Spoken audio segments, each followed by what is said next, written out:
Guys, welcome back to the channel. ಮೊದಲನೇದಾಗಿ ನಮ್ಮ ಎವಾ rain ಅವರ ಬಗ್ಗೆ ಮಾತಾಡೋದಾದ್ರೆ ನಿಮಗೆ ಗೊತ್ತಿರಬಹುದು, ಈ ಒಂದು ರಾಯಲ್ ರಂಬಲ್ ಹೈಪು ಹಾಗೆ ಡಿಸೈಪು ಮಧ್ಯದಲ್ಲಿ ನಮ್ಮ ಎವಾ ರೈನ್ ಅವರು ಡಬ್ಲ್ಯೂ ಕಂಪನಿಯಿಂದ ಹೊರಗಡೆ ಬಂದಿದ್ದಾರೆ. ಅವರ ಕಾಂಟ್ರಾಕ್ಟ್ ಎಕ್ಸ್ಪೈರ್ ಆಗ್ತಾ ಇತ್ತು ಅಂಡ್ ಹೊಸ ಕಾಂಟ್ರಾಕ್ಟ್ ನಮ್ಮ ಎವಾ ರೈನ್ ಅವರು ಸೈನ್ ಮಾಡ್ಕೊಂಡಿಲ್ಲ ಅಂಡ್ ಅದರಿಂದ ಡಬ್ಲ್ಯೂ ಅವರು ಕೂಡ ಎವಾ ರೈನ್ ಅವ್ರನ್ನ ಹೊರಗಡೆ ಹಾಕಿದ್ದಾರೆ. ನಿಜವಾಗ್ಲೂ ಇದು ಎಷ್ಟು ದೊಡ್ಡ ವಿಚಾರ ಅಂದ್ರೆ rock W one type owner ಅಂತಾನೆ ಕರಿಬಹುದು ಅಂಡ್ ರಾಕ್ ಅವರ ಮಗಳು NXT ಯ ಜನರಲ್ ಮ್ಯಾನೇಜರ್ ಈಗ ಡಬ್ಲ್ಯೂ ಕಂಪನಿಯಿಂದ ಹೊರಗಡೆ ಬಂದಿದ್ದಾರೆ ಅಂತಾನೆ ಹೇಳ್ಬೇಕು. ಏನು ಕೂಡ ಅಪ್ಡೇಟ್ ಇರಲಿಲ್ಲ ಯಾಕೆ ಇದು ಆಯ್ತು ಅಂತ. ನಮ್ಮ ಎವಾ ರೈನ್ ಅವರೇ ಅಫಿಷಿಯಲ್ ಆಗಿ ಟ್ವೀಟ್ ಮಾಡೋದ್ರ ಮುಖಾಂತರ ತಿಳಿಸಿದ್ರು, ಇದು ನನ್ನ ಡಿಸಿಷನ್ ಅಂಡ್ ನಾನು ಎಲ್ಲರಿಗೂ ಕೂಡ ಥ್ಯಾಂಕ್ಸ್ ನ ತಿಳಿಸ್ತೀನಿ. ಈ ಒಂದು ಡಿಸಿಷನ್ ನ ತಗೊಳ್ಳೋದಕ್ಕೆ ನಾನು ತುಂಬಾನೇ ಕಷ್ಟಪಟ್ಟೆ, ಬಟ್ ಫೈನಲಿ ನಾನು ಡಿಸಿಷನ್ ನ ತಗೊಂಡಿದ್ದೀನಿ ಅಂಡ್ ನನ್ನ ಮುಂದಿನ ಫ್ಯೂಚರ್ಗೂ ಕೂಡ ಇದು ಹೆಲ್ಪ್ ಆಗುತ್ತೆ ಅಂತ ನಮ್ಮ ಎವಾ ರೈನ್ ಅವರು ಒಂದು ಟ್ವೀಟ್ ಮಾಡೋದ್ರ ಮುಖಾಂತರ ತನ್ನ ರಿಯಾಕ್ಷನ್ ನ ಕೊಟ್ಟಿದ್ರು. ಅಂಡ್ ಆಗ ನಾನು ನಿಮಗೆ ತಿಳಿಸಿದ್ದೆ ಅಪ್ಡೇಟ್ ಬಂದಿಲ್ಲ ಗುರು, ಬಂದ ಮೇಲೆ ಕಂಪ್ಲೀಟ್ ಆಗಿ ಡೀಟೇಲ್ಸ್ ಆಗಿ ತಿಳಿಸ್ಕೊಡ್ತೀನಿ ಅಂತ. ಅಂಡ್ ಈಗ ನಮ್ಮ ಡೇವ್ ಮೆಲ್ಸನ್ ಅವರು ಅಪ್ಡೇಟ್ ನ ಏನ್ ಕೊಡ್ತಾರೆ ಅಂದ್ರೆ, ಡಬ್ಲ್ಯೂ ಅವರು ಎವಾ ರೈನ್ ಅವರಿಗೆ ಒಂದು ದೊಡ್ಡ ಕಾಂಟ್ರಾಕ್ಟ್ ನೇ ಆಫರ್ ಮಾಡಿದ್ರಂತೆ, ಬಟ್ ನಮ್ಮ ಎವಾ ರೈನ್ ಅವರು ಆ ಒಂದು ಕಾಂಟ್ರಾಕ್ಟ್ ನು ಕೂಡ ರಿಜೆಕ್ಟ್ ಮಾಡಿದ್ರಂತೆ. ಅಂಡ್ ಅದಾದ್ಮೇಲೆ ಅವರ ಇನ್ನೊಂದು ಸ್ಟೇಟ್ಮೆಂಟ್ ನ ಕೊಡ್ತಾರೆ, ಪ್ರಾಬಬ್ಲಿ ಎವಾ ರೈನ್ ಅವರು ಡಬ್ಲ್ಯೂ ಕಂಪನಿನ ಬಿಟ್ಟು ತನ್ನ ತಂದೆ ಹಾಗೆ ಅಮ್ಮನ ಜೊತೆ ಟೈಮ್ ನ ಸ್ಪೆಂಡ್ ಮಾಡೋದಕ್ಕೆ, ಅವರ ಜೊತೆ ಬಿಸ್ನೆಸ್ ಅಲ್ಲಿ ಜಾಯಿನ್ ಆಗೋದಕ್ಕೆ ಈ ರೀತಿ ಡಿಸಿಷನ್ ನ ತಗೊಂಡಿರಬಹುದು ಅಂತ ನಮ್ಮ ಡೇವ್ ಮೆಲ್ಸನ್ ಅವರು ತಿಳಿಸ್ತಾರೆ. ಅಂಡ್ ಆಗ ಓಕೆ ಗುರು, ಇದು ಕೂಡ ನಿಜ ಆಗಿರಬಹುದು, ಡಬ್ಲ್ಯೂ ಕಂಪನಿನ ಬಿಟ್ಟು ರಾಕ್ ಆಗಿ ಅವರ ಅಮ್ಮನ ಜೊತೆ ಸೇರ್ಕೊಂಡು ಒಂದು ಬಿಸ್ನೆಸ್ ಅಲ್ಲೂ ಕೂಡ ಜಾಯಿನ್ ಆಗಬಹುದು ಅಂತ ಅನ್ಕೊಂಡಿದ್ವಿ. ಬಟ್ ಸಡನ್ ಆಗಿ ನಮ್ಮ ಎವಾ ರೈನ್ ಅವರ ಈ ಒಂದು ಟ್ವೀಟ್ ನಮಗೆ ನೋಡೋದಕ್ಕೆ ಸಿಗುತ್ತೆ. And now that I can say this with my full chest, fuck ice and that entire administration ಅಂತ ಅವರು ಒಂದು ಟ್ವೀಟ್ ನ ಮಾಡ್ತಾರೆ. ಅಂದ್ರೆ ಈಗ ನಾನು ನನ್ನ ಹೃದಯ ಪೂರ್ವಕವಾಗಿ ಹೇಳಬಲ್ಲೆ, ನಿಜವಾಗ್ಲೂ ಕೂಡ ಆ ಒಂದು ಅಡ್ಮಿನಿಸ್ಟ್ರೇಷನ್, ಆ ಒಂದು ಆಡಳಿತ ಇದೆಯಲ್ಲ, ಅದಕ್ಕೆ ನನ್ನ ಇರ್ಲಿ ಅಂತ ನಮ್ಮ ಎವಾ ರೈನ್ ಅವರು ತಿಳಿಸಿದ್ದಾರೆ. ಸೊ ಇಲ್ಲಿ ಡೈರೆಕ್ಟ್ ಆಗಿ ಅವರು ಡಬ್ಲ್ಯೂ ಕಂಪನಿಯ ಅಡ್ಮಿನಿಸ್ಟ್ರೇಷನ್ ಬಗ್ಗೆನೇ ಮಾತಾಡ್ತಾ ಇದ್ದಾರೆ. ಸೊ ಪ್ರಾಬಬ್ಲಿ ಅಲ್ಲಿ ಆಗ್ತಿದ್ದಂತಹ ಆಡಳಿತದ ಅಧಿಕಾರದ ದುರುಪಯೋಗಗಳಿಂದ ಬೇಸತ್ತು ನಮ್ಮ ಎವಾ ರೈನ್ ಅವರು ಡಬ್ಲ್ಯೂ ಕಂಪನಿನ ಕ್ವಿಟ್ ಮಾಡಬೇಕು ಅಂತ ಹೊರಗಡೆ ಬಂದಿದ್ದಾರೆ ಅಂತಾನೆ ಹೇಳ್ಬೇಕು. ಅಂಡ್ ಅವರು ಈ ಒಂದು ಟ್ವೀಟ್ ನ ಮಾಡಿದ ಕೂಡಲೇ ಟ್ವಿಟರ್ ಅಲ್ಲಿ ಅವರ ಎಕ್ಸ್ ಅಕೌಂಟ್ ಕೂಡ ಡಿಆಕ್ಟಿವೇಟ್ ಆಗುತ್ತೆ, ಅವರ ಎಕ್ಸ್ ಅಕೌಂಟ್ ನ ಬ್ಯಾನ್ ಮಾಡ್ತಾರೆ ಟ್ವಿಟರ್ ಅವರು.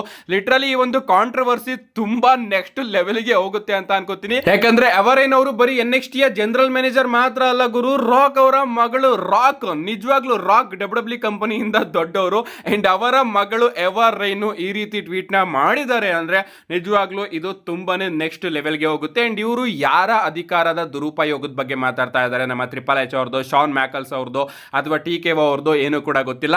ಒಟ್ಟಿನಲ್ಲಿ ಇವರು ಈ ರೀತಿ ಒಂದು ಟ್ವೀಟ್ ನ ಮಾಡಿದ್ದಾರೆ. ನಿಜವಾಗ್ಲೂ ನನಗೂ ಕೂಡ ಇಷ್ಟ ಆಗ್ತಾ ಇಲ್ಲ. ಆ ಕಡೆ ಶಾನ್ ಮ್ಯಾಕಲ್ಸ್ ಅವರು NXT ನ ಒಂದು ಲೆವೆಲ್ಗೆ ಬೆಟರ್ ಆಗಿ ಮಾಡ್ತಾ ಇರಬಹುದು, ಬಟ್ ನಮ್ಮ ಟ್ರಿಪಲ್ ಎಚ್ ಅವರು NXT ಅಲ್ಲಿ ಇದ್ದಾಗ ಅದೇ ಕೆಲಸ ಅಲ್ವಾ ಮಾಡ್ತಾ ಇದ್ದಿದ್ದು. ಈಗ ಮೇನ್ ರಾಸ್ಟರ್ ಅಲ್ಲಿ ನಮ್ಮ ಟ್ರಿಪಲ್ ಎಚ್ ಅವರು ಒಂದು ಇಬ್ಬರನ್ನ ಫೇವರೇಟ್ ಆಗಿ ಇಟ್ಕೊಂಡು ಅವರಿಗೆ ಬುಕಿಂಗ್ ನ ಕೊಡ್ತಾ ಇದ್ದಾರೆ ಹೊರತು ಬೇರೆ ಒಬ್ಬರನ್ನ ಯಾರನ್ನು ಕೂಡ ಬೆಳೆಸ್ತಾ ಇಲ್ಲ ಅಂಡ್ ಎಲ್ಲರನ್ನು ಕೂಡ ಹೇಟ್ ಮಾಡ್ಕೊಂಡು ಬರ್ತಾ ಇದ್ದಾರೆ. ಅಂಡ್ ಅದ್ರ ಬಗ್ಗೆನೇ ನಮ್ಮ ಎವಾ ರೈನ್ ಅವರ ಈ ಒಂದು ಟ್ವೀಟ್ ಕೂಡ ರಿಲೇಟೆಡ್ ಆಗಿದೆ ಅಂತ ಅನ್ಕೋತೀನಿ. ನೋಡೋಣ ಈ ಒಂದು ಕಾಂಟ್ರವರ್ಸಿ ಎಲ್ಲಿಗೆ ಹೋಗಿ ನಿಲ್ಲುತ್ತೆ ಅಂತ. ನೆಕ್ಸ್ಟ್ ಅಪ್ಡೇಟ್ ಕಡೆ ಬರೋದಾದ್ರೆ, ರಾಯಲ್ ರಂಬಲ್ ಏನೋ ಮುಗಿತು ಅಂಡ್ ರಾಯಲ್ ರಂಬಲ್ ನ ಕೆಲವೊಂದಷ್ಟು ಸ್ಟಾಟ್ಸ್ ಗಳನ್ನು ಕೂಡ ನಾವು ಗಮನಿಸಬೇಕಲ್ವಾ. ಈಗ ನಮ್ಮ ಟ್ರೈಬಲ್ ಚೀಫ್ ರೋಮನ್ ರೈನ್ಸ್ ಅವರು ಡಬ್ಲ್ಯೂ ಹಿಸ್ಟ್ರಿಯಲ್ಲೇ ಸೆಕೆಂಡ್ ಹೈಯೆಸ್ಟ್ ಎಲಿಮಿನೇಷನ್ ರೆಕಾರ್ಡ್ ನ ಮಾಡಿದ್ದಾರೆ. ನಂಬರ್ 1 ಅಲ್ಲಿ ನಮ್ಮ ಕೇನ್ ಅವರು ಇದ್ದಾರೆ. ಅವರು ರಾಯಲ್ ರಂಬಲ್ ಅಲ್ಲಿ ಟೋಟಲ್ ಆಗಿ 45 ಎಲಿಮಿನೇಷನ್ಸ್ ಗಳನ್ನ ಮಾಡಿದ್ರೆ, ನಂಬರ್ 2 ಅಲ್ಲಿ ನಮ್ಮ ರೋಮನ್ ರೈನ್ಸ್ ಅವರು ಇದ್ದಾರೆ ಅಂಡ್ ಅವರು ರಾಯಲ್ ರಂಬಲ್ ಅಲ್ಲಿ 41 ಎಲಿಮಿನೇಷನ್ಸ್ ಗಳನ್ನ ಮಾಡಿದ್ದಾರೆ. ಅಂಡ್ ಈ ಬಾರಿಯ ರಾಯಲ್ ರಂಬಲ್ ಅಲ್ಲಿ ಅವರು 5 ಎಲಿಮಿನೇಷನ್ಸ್ ಗಳನ್ನ ಮಾಡಿ ಒಬಾ ಫೇಮಿ ಅವ್ರನ್ನ ಈಕ್ವಲ್ ಮಾಡಿದ್ದಾರೆ. ನಮ್ಮ ಒಬಾ ಫೇಮಿ ಅವರು ಕೂಡ 5 ಎಲಿಮಿನೇಷನ್ಸ್ ನ ಮಾಡಿದ್ರು.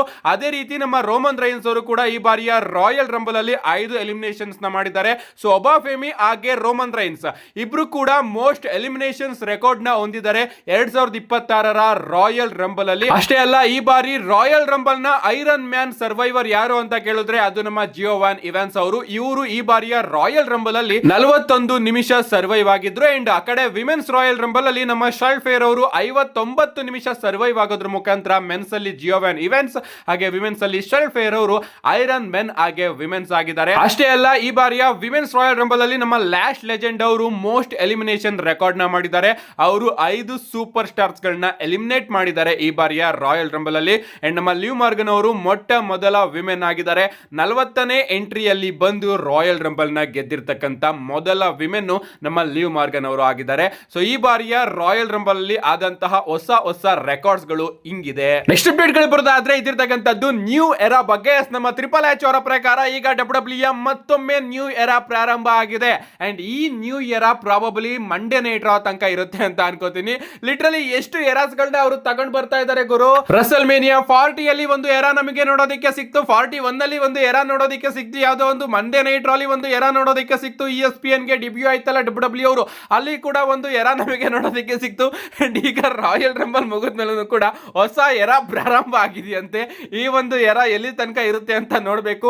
ಏನೇ ಆಗ್ಲಿ ನಮ್ಮ ಟ್ರಿಪಲ್ ಎಚ್ ಅವರು ಪ್ರಾರಂಭ ಮಾಡಿರ್ತಕ್ಕಂತ ಎಲ್ಲಾ ಎರಾಸ್ಗಳು ಕೂಡ ಈಗ ದಬಾಕೋತಾ ಇದಾವೆ ಅಷ್ಟೇ, ಇದಂತೂ ನಿಜ.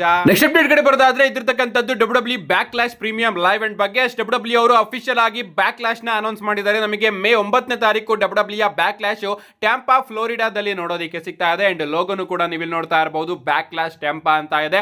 ಸೊ ಮೇ 9ನೇ ತಾರೀಕು ಈ ಒಂದು ಪ್ರೀಮಿಯಂ ಲೈವ್ ಅಂಡ್ ನಮಗೆ ನೋಡೋದಕ್ಕೆ ಸಿಗ್ತಾ ಇದೆ. ಇನ್ನ ಬ್ಯಾಕ್ ಕ್ಲಾಶ್ ಬಗ್ಗೆ ಮಾತಾಡ್ತಿದೀವಿ, ಇದು ಪೋಸ್ಟ್ ರಸಲ್ ಮೇನಿಯಾ ಆದ್ಮೇಲೆ ನಮಗೆ ನೋಡೋದಕ್ಕೆ ಸಿಗುತ್ತೆ. ಬಟ್ ಪ್ರೀ ರಸಲ್ ಮೇನಿಯಾಗಿಂತ ಮುಂಚೆ ನೋಡೋದಕ್ಕೆ ಸಿಗುವಂತಹ ಎಲಿಮಿನೇಷನ್ ಚೇಂಬರ್ ಬಗ್ಗೆ ಮಾತಾಡೋದಾದ್ರೆ ನಮ್ಮ ಟ್ರಿಪಲ್ ಎಚ್ ಅವರು ಈ ಬಾರಿಯ ಎಲಿಮಿನೇಷನ್ ಚೇಂಬರ್ ಮ್ಯಾಚ್ ಬಗ್ಗೆನೂ ಕೂಡ ಒಂದು ಅಪ್ಡೇಟ್ ನ ಕೊಡ್ತಾರೆ. ಅವ್ರು ಹೇಳ್ತಾರೆ ಈ ಬಾರಿ ಮೆನ್ಸ್ ಎಲಿಮಿನೇಷನ್ ಚೇಂಬರ್ ಮ್ಯಾಚ್ ನ ಯಾರು ಗೆಲ್ತಾರೋ ಅವರು ರಸಲ್ ಮೇನಿಯಾಗೆ ಹೋಗ್ತಾರೆ ಚಾಂಪಿಯನ್ ಗೆ ಚಾಲೆಂಜ್ ಮಾಡೋದಕ್ಕೆ ಅಂತ ನಮ್ಮ ಟ್ರಿಪಲ್ ಎಚ್ ಅವರು ತಿಳಿಸಿದ್ದಾರೆ. ಅಂದ್ರೆ ಈಗ royal rumble winner Roman Reigns ಅಲ್ವಾ, ರೋಮನ್ ರೈನ್ಸ್ ಅವರು ಯಾವ ಅಪೋನೆಂಟ್ ನ ಚೂಸ್ ಮಾಡ್ತಾರೋ ರಸಲ್ ಮೇನಿಯಾಗೆ, ಆ ಅಪೋನೆಂಟ್ ನ ಬಿಟ್ಟು ಬೇರೆ ಯಾರು ಚಾಂಪಿಯನ್ ಆಗಿರ್ತಾರೋ ಅವರನ್ನ ಫೇಸ್ ಮಾಡೋದಕ್ಕೆ ಈ ಬಾರಿಯ ಎಲಿಮಿನೇಷನ್ ಚೇಂಬರ್ ನ ವಿನ್ನರ್ ಹೋಗ್ತಾರಂತೆ. So normal number 1 contender elimination chamber match ನಮಗೆ ಈ ಬಾರಿ ನೋಡೋದಕ್ಕೆ ಸಿಗುತ್ತೆ. ನೆಕ್ಸ್ಟ್ ಅಪ್ಡೇಟ್ ಕಡೆ ಬರೋದಾದ್ರೆ ಇದ್ದಿರ್ತಕ್ಕಂಥದ್ದು ನಮ್ಮ ಬೇಸ್ಟಿ ಬಾಯ್ ಬ್ರಾಕ್ ಲೆಸ್ನರ್ ಅವರ ಬಗ್ಗೆ. ರಾಯಲ್ ರಂಬಲ್ ಅಲ್ಲಿ ಬ್ರಾಕ್ ಲೆಸ್ನರ್ ಅವರು ಏನ್ ಮಾಡಿದ್ರು ಅಂತ ನಿಮಗೆ ಗೊತ್ತಿರಬಹುದು. ನಮಗೆ ಇಲ್ಜಾ ಡ್ರಾಗನೋವಾಗೆ ಬ್ರಾಕ್ ಲೆಸ್ನರ್ ಅವರ ಸ್ಪಾಟ್ ನೋಡೋದಕ್ಕೆ ಸಿಗುತ್ತೆ ಅಂಡ್ ಅದು ಇಷ್ಟ ಆಗುತ್ತೆ ಅಂತ ಹೇಳ್ಬೇಕು. ಡ್ರಾಗನೋವ್ ಅವರು ಬ್ರಾಕ್ ಲೆಸ್ನರ್ ಅವರಿಗೆ ಚಾಪ್ಸ್ ಗಳ ಮೇಲೆ ಚಾಪ್ಸ್ ಗಳನ್ನ ಕನೆಕ್ಟ್ ಮಾಡ್ತಾ ಇರ್ತಾರೆ, ಬಟ್ ಅದರಿಂದ ಬ್ರಾಕ್ ಲೆಸ್ನರ್ ಅವರಿಗೆ ಏನು ಕೂಡ ಎಫೆಕ್ಟ್ ಆಗ್ತಾ ಇರೋದಿಲ್ಲ. ಅಂಡ್ ಅದಾದ್ಮೇಲೆ ಬ್ರಾಕ್ ಲೆಸ್ನರ್ ಅವರು ಜೋರಾಗಿ ಕಿರ್ಚಿ ಡ್ರಾಗನೋವ್ ಅವರನ್ನ ಎಲಿಮಿನೇಟ್ ಮಾಡ್ತಾರೆ ಅಂತ ಹೇಳ್ಬೇಕು. ಅಂಡ್ ಆ ಒಂದು ಮೂಮೆಂಟ್ ಚೆನ್ನಾಗಿತ್ತು. ಒಬ್ಬ ಫೆಮಿಯಾಗೆ ಬ್ರಾಕ್ ಲೆಸ್ನರ್ ಅವರ ಫೇಸ್ ಆಫ್ ನ ಇನ್ನೂ ಕೂಡ ಅದ್ಭುತವಾಗಿ ತೋರಿಸಬಹುದಾಗಿತ್ತು, ಬಟ್ ಡಬ್ಲ್ಯೂ ಅವರು ಆ ರೀತಿ ತೋರಿಸಲಿಲ್ಲ. ಒಬ್ಬ ಫೆಮಿ ಅವರನ್ನ ಬ್ರಾಕ್ ಲೆಸ್ನರ್ ಅವರ ಕೈಯಲ್ಲಿ ಹಿಂದೆಯಿಂದ ಎಲಿಮಿನೇಟ್ ಮಾಡಿಸಿದ್ರು ಅಂತ ಹೇಳ್ಬೇಕು. ಅಂಡ್ ಅಷ್ಟೇ ಅಲ್ಲ, ಬ್ರಾಕ್ ಲೆಸ್ನರ್ ಅವರ ಎಲಿಮಿನೇಷನ್ ಟೈಮ್ ಅಲ್ಲೂ ಕೂಡ ಒಂದು ಬಾಚ್ ಆಯ್ತಂತೆ. ನಮ್ಮ ಜೇವುಸ್ ಅವರು ಎಂಟ್ರೆನ್ಸ್ ನ ಮಾಡಬೇಕಾದ್ರೆ ಈ ಕಡೆ ಕೋಡಿ ರೋಡ್ಸ್ ಆಗಿ ಎಲಿಮಿನೇಟ್ ಅವರು ಸೇರ್ಕೊಂಡು ಬ್ರಾಕ್ ಲೆಸ್ನರ್ ಅವರನ್ನ ಎಲಿಮಿನೇಟ್ ಮಾಡ್ತಾರೆ.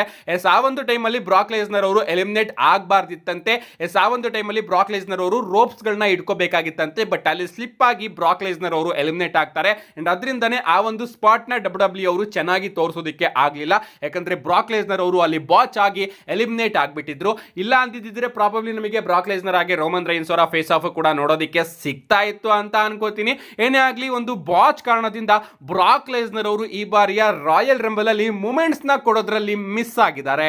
ನೆಕ್ಸ್ಟ್ ಅಂಡ್ ಫೈನಲ್ ಅಪ್ಡೇಟ್ ಕಡೆ ಬರೋದಾದ್ರೆ ಇದಿರ್ತಕ್ಕಂಥದ್ದು ನಾಳೆಯ ಮಂಡೇ ನೈಟ್ ರಾ ಬಗ್ಗೆ. ನಾಳೆ ಮಂಡೇ ನೈಟ್ ರಾ ಮಾತ್ರ ಸಿಕ್ಕಾಪಟ್ಟೆ ಎಕ್ಸೈಟೆಡ್ ಮಂಡೇ ನೈಟ್ ರಾ ಆಗಲಿದೆ, ಯಾಕಂದ್ರೆ ರಾಯಲ್ ರಂಬಲ್ ಅಲ್ಲಿ ಏನೇನು ನೋಡಿದ್ವೋ ಅದರ ಫಾಲೋ ಅಪ್ ನಮಗೆ ನಾಳೆ ಮಂಡೇ ನೈಟ್ ರಾ ನೋಡೋದಕ್ಕೆ ಸಿಗುತ್ತೆ. ಮೊದಲನೇದಾಗಿ ಡಬ್ಲ್ಯೂ ಅವರು ಅಫಿಷಿಯಲ್ ಆಗಿ ವಿಮೆನ್ಸ್ ವರ್ಲ್ಡ್ ಚಾಂಪಿಯನ್ಶಿಪ್ ಗೆ ಸ್ಟೆಫನಿ ವೆಕ್ಯಾರ್ ಹಾಗೆ ರೊಕೈಲ್ ಅವರ ನಡುವೆ ಫಿಲಿಡೆಲ್ಫಿಯಾ ಸ್ಟ್ರೀಟ್ ಫೈಟ್ ಮ್ಯಾಚ್ ನ ಅಫಿಷಿಯಲ್ ಆಗಿ ಅನೌನ್ಸ್ ಮಾಡಿದ್ದಾರೆ. ಸೊ ಇವರ ನಡುವೆ ವಿಮೆನ್ಸ್ ವರ್ಲ್ಡ್ ಚಾಂಪಿಯನ್ಶಿಪ್ ಗೆ ಮ್ಯಾಚ್ ನೋಡೋದಕ್ಕೆ ಸಿಗ್ತಾ ಇದೆ.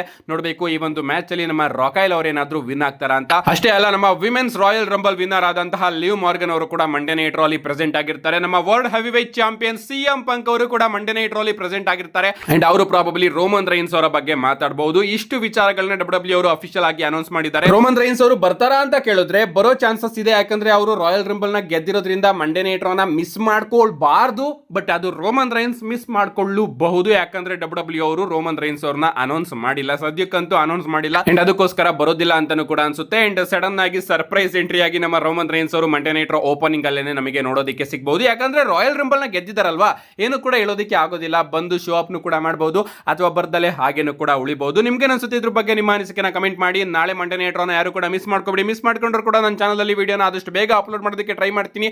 ಅದಕ್ಕೋಸ್ಕರ ಚಾನಲ್ ಸಬ್ಸ್ಕ್ರೈಬ್ ಮಾಡ್ಕೊಳ್ಳಿ ಅಂತ ಹೇಳ್ತಾ see you guys in my next video.